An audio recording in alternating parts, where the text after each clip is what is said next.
Resignation diaries, कोविड-19 job loss.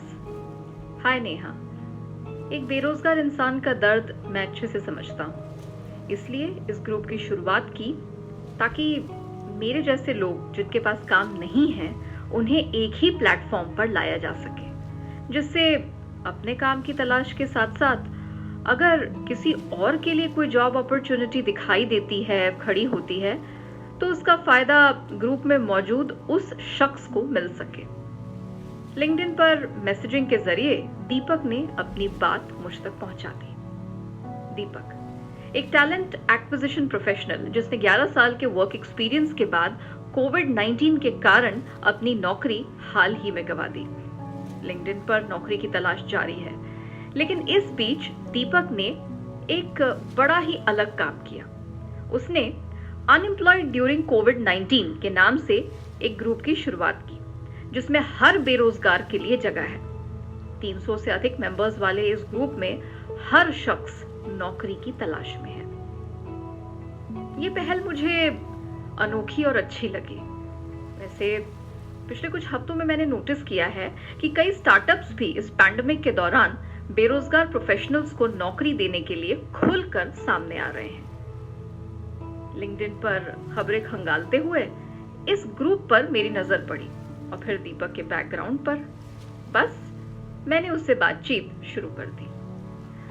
दीपक, तुम्हें नौकरी से क्या कहकर निकाला गया?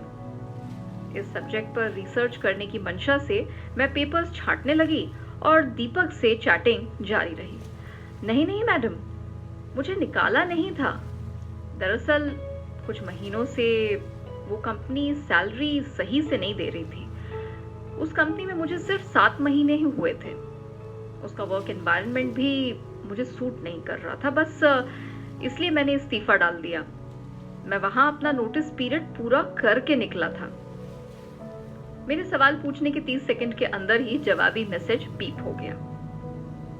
रिसेशन में जॉब लॉस से जुड़े कई पेपर और यूनिवर्सिटी रिसर्च पर नजर पड़ी। इन्हें पढ़ते पढ़ते ही दीपक का जवाब दिखा। इस वक्त नौकरी छोड़ने की क्या जरूरत थी इस बंदे को? मन में यह ख्याल उतरा ही था कि चैट विंडो पर नए मैसेज की अलर्ट टोन फिर बजी। आजकल हालात ऐसे हैं कि हफ्तों से घर में बंद बाहरी दुनिया को सिर्फ टीवी, मोबाइल या घर की बालकनी से ही निहार रही हूँ। ये सुबह, दोपहर, शाम कहाँ गायब हो जाती है, इसकी तो आजकल कोई खबर ही नहीं है। रात और दिन में अब तो मुझे सिर्फ रोशनी और अंधेरे का ही फर्क नजर आता है।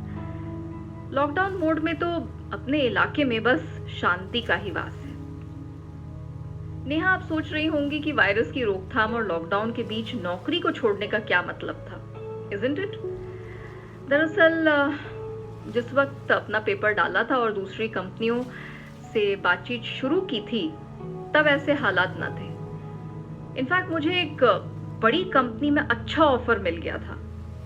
सारी फॉर्मेलिटी पूरी हो चुकी थी, लेकिन इससे पहले कि चिट्ठी हाथ लगती, लॉकडाउन का शटर मेरी किस्मत पर आ गिरा। दीपक ने लंबे चौड़े जवाब में अपनी बदकिस्मती बयां कर दी। ठीक उसी वक्त अमेरिकी न्यूज वेबसाइट पर बिल्कुल ऐसा ही केस नजर आया, जिसमें नए काम और बेहतर पैकेज की खुशियां मनाती एक महिला को लॉकडाउन के दौरान कॉल आता है कि वो कंपनी अपना ऑफर उनसे वापस ले रही है।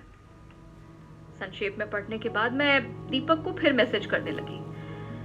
मैं दीपक की मनोदशा, उसके आगे की तैयारी और उम्मीद को करीब से समझना चाहती थी। दीपक, जिस कंपनी से ऑफर मिल चुका था, क्या उन्होंने बताया कि रिवर्ट करेंगे?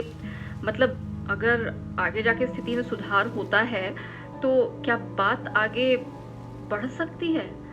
एंड ऑल्सो तुम कहीं और अप्लाई कर रहे हो? मैंने अपना सवाल लिख डाला। मैडम, ऐसा है कि उनके एचआर डिपार्टमेंट से कॉल आया ये कहने के लिए कि हम आपको इस वक्त हायर नहीं कर पाएंगे। लॉकडाउन के कारण स्थिति काफी अनिश्चित हो गई है। ये भी नहीं बताया कि आगे अगर हालात ज्यादा ना बिगड़े तो क्या बात जारी रहेगी या फिर इसी पोजीशन के लिए क्या मेरे नाम को आगे तवज्जो मिलेगा? कुछ नहीं बताया मैडम, बस 1 मिनट के अंदर ही 4 बार सॉरी कहकर फोन रख दिया। दीपक से आमने सामने तो बात ना हुई, लेकिन साफ तौर पर मैसेज का हर एक शब्द मायूसी में डूबा हुआ था। लिंक्डइन और दूसरे माध्यम से और जगह काम तलाश रहा हूँ, लेकिन इस शटडाउन में हायरिंग मुश्किल लग रही है।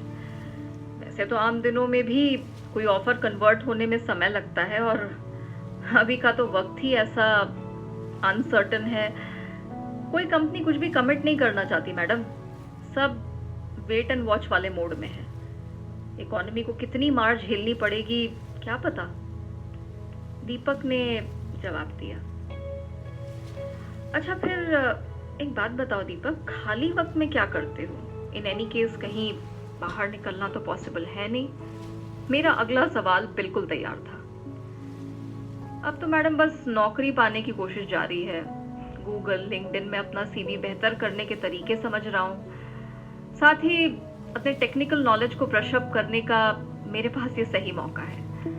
रिक्रूटमेंट से जुड़े काफी कोर्सेज हैं, और कुछ ऑनलाइन एप्स पर मैं देख रहा हूँ बड़े अच्छे ऑफर के साथ कुछ कोर्सेज दिख रहे हैं। खाली वक्त में कुछ स्किल्स डेवलप करना मेरे जॉब प्रोस्पेक्ट्स को बढ़ा ही सकता है। मेरे चैट विंडो पर दीपक के तैयारी की लिस्ट चमक रही थी। Hey Deepak, good to hear that. Although if you don't mind telling me, घर पे कैसे मैनेज कर रहे हो? परिवार का क्या रिएक्शन रहा? What are you doing? कुछ हिचकिचाते हुए मैंने अपना अगला सवाल टाइप कर दिया। हे भगवान, क्या सोचेगा ये बंदा? काम धाम मेरे पास है नहीं, और ये मेरी बेरोजगारी पर सवाल पे सवाल दागे जा रही है। मेरे मन में इस सोच ने दस्तक दी ही थी कि स्माइली के साथ दीपक का जवाब देखकर मुझे राहत मिली। अरे मैडम, फैमिली के चलते ही तो इतना बल मिल रहा है। हाँ, अब अपने खर्चों पर लगाम लगानी पड़ रही है। वैसे देखा जाए तो अच्छा ही है, ये लॉकडाउन के कारण बेफजूल के खर्चे ना बंद हो गए हैं। वाह, दीपक का एटीट्यूड मुझे पसंद आया। लेकिन उस वक्त नेशनल सैंपल सर्वे यानी एनएसएस की रिपोर्ट को याद करके मेरा मन बैठ गया।